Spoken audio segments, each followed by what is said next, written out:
तो हम आज जो सब्जेक्ट पढ़ने वाले हैं वो है इलेक्ट्रिकल मशीन सेकंड।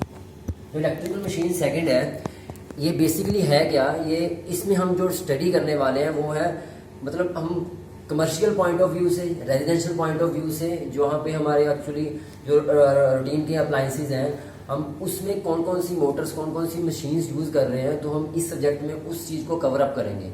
तो इलेक्ट्रिकल मशीन्स है उसमें काफ़ी चीज़ें आती हैं, जैसे ट्रांसफार्मर है वो स्टैटिक डिवाइस में आएगा, जो इंडक्शन मशीन्स हैं वो डायनेमिक डिवाइस में आती हैं, सिंक्रोनस मशीन्स हैं, डीसी मशीन्स हैं। इनमें से कुछ पार्ट हम प्रीवियस सेमेस्टर में डिस्कस कर चुके हैं। जो एक्चुअली हमारा जो इस सेमेस्टर में हमारा डिस्कशन पार्ट रहेगा वो रहेगा induction Motors. Induction Motors basically है क्या, हम इसको एसिंक्रोनस मोटर भी बोलते हैं। अब एसिंक्रोनस मोटर क्यों बोला जाता है इसको, क्योंकि ये कभी भी अपने सिंक्रोनस स्पीड पे रन नहीं करती। सिंक्रोनस स्पीड लाइक हमारे पास हमने पहले पढ़ रखा होगा, या हमारे पास सिंक्रोनस स्पीड का फॉर्मूला होता है 120 F/P। तो ये कभी भी अपनी सिंक्रोनस स्पीड पे जो फील्ड की स्पीड है उस पर रन नहीं करती। सो इंडक्शन जो मोटर्स है उसमें हम पढ़ने वाले हैं 3 फेज और सिंगल फेज। सो इंडक्शन में सबसे पहले हम ये जानेंगे कि एक्चुअली में इंडक्शन है क्या, वो कैसे काम करती है। इंडक्शन जो है बेसिकली ये काम करती है वो काम करती है इलेक्ट्रोमैग्नेटिक इंडक्शन के बेस पे, जिसको हम बोलते हैं इलेक्ट्रोमैग्नेटिक इंडक्शन। और जो इलेक्ट्रोमैग्नेटिक इंडक्शन है वो हम कैसे अंडरस्टैंड कर सकते हैं, with the help of Faraday law. Faraday law क्या बोलता है, फैराडे लॉ के पास हमारे पास 2 लॉ हैं फैराडे लॉ।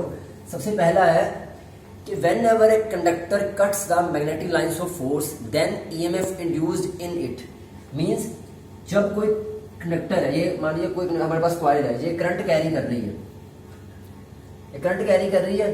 अब इसके साथ में इसके एरिया में कोई भी कंडक्टर आएगा वो कट करेगा इसको। अब उस कंडक्टर में क्या होगा, ईएमएफ इंड्यूस्ड होगी। अब उस ईएमएफ इंड्यूस्ड को, उस फिनोमिना को हम बोलते हैं इलेक्ट्रोमैग्नेटिक इंडक्शन। ये हमारा होगा फर्स्ट लॉ। फर्स्ट लॉ क्या बोलता है कि जब हमारा कोई भी कंडक्टर कट करेगा किसी भी ईएमएफ इंड्यूस्ड को तो उसमें ईएमएफ इंड्यूस्ड होगी। सेकंड है हमारे पास rate of change of flux.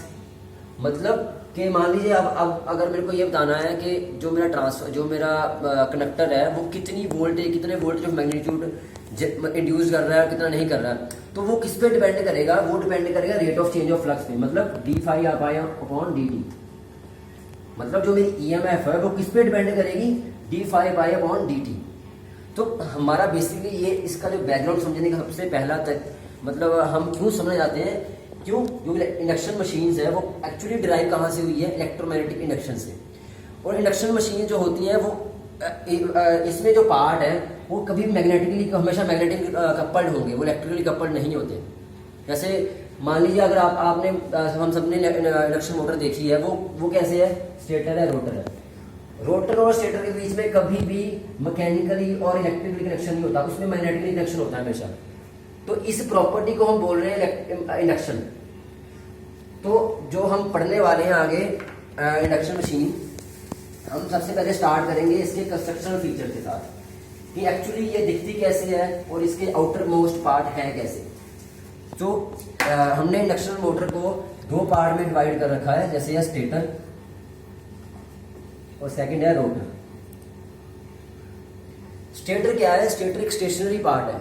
Stationery part means कि अगर हम सब ने मोटर को देखा ही है, मीन्स ये स्टेटर पार्ट है।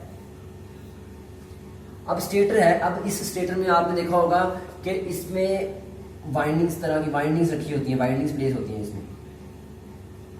तो जो स्टेटर है वो स्टेटर बना किससे है, इसका फ्रेम, इसमें कोर होती है, इसमें वाइंडिंग है।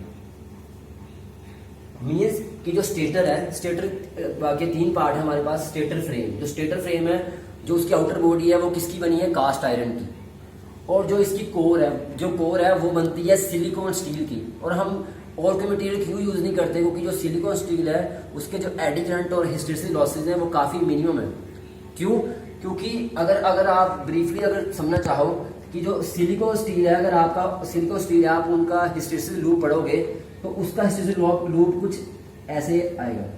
अगर वैसे ही आप आयरन का पढ़ोगे, अगर हम आयरन यूज करते हैं एज ए लैमिनेशन, तो उसमें जो उसका जो हिस्ट्री से लूप आएगा वो काफी वाइड आएगा। मींस हम क्या कर रहे हैं, अपने लॉस को मिनिमाइज करने के लिए सिलिकॉन स्टील की स्टैंपिंग यूज कर रहे हैं कोर बनाने के लिए।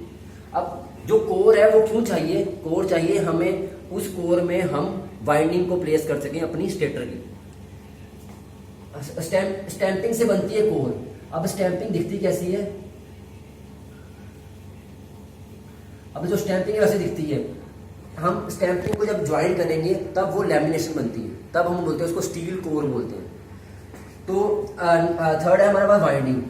अब जो वाइंडिंग होती है स्टेटर में वो बहुत तरह की हो सकती है, स्टार और डेल्टा। बेसिकली हम जो स्टेटर वाइंड होता है वो डेल्टा में ही वाइंड होता है, हम रोटर को हम करते हैं स्टार और डेल्टा में। तो ये हो गया हमारा स्टेटर पार्ट। स्टेटर क्या स्टेशनरी पार्ट है, हम इसको इस चीज को स्टेटर बोल रहे हैं। अब हम बात करेंगे इसके बारे में, जो रोटर है। अब रोटर है, रोटर दो तरह का होता है रोटर, एक है स्क्विरल केज और एक है फेज बाउंड रोटर। एक है स्क्विरल केज और एक है फेज बाउंड और स्लिप रिंग इंडक्शन।